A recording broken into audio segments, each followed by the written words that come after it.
Let's build a lead generation campaign in Quick Ads, complete with an instant lead form. From the Quick Hub dashboard, open Quick Ads, then the dashboard.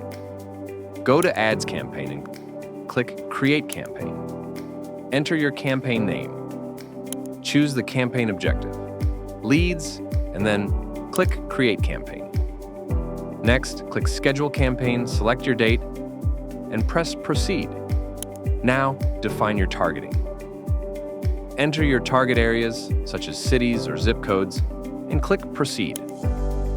Upload your creatives. Simply drag and drop your media into the uploader. If you'd like, you can also select a template, then click Proceed. Write your headline and your primary text to tell your story. Now set your destination. Choose Instant Lead Form. Click Create Lead Form, then enter the form name and headline. Once done, click Save. When everything is ready, click Publish, then Confirm. Back in Ads Campaign, verify your new lead generation campaign appears in the list. And that's it.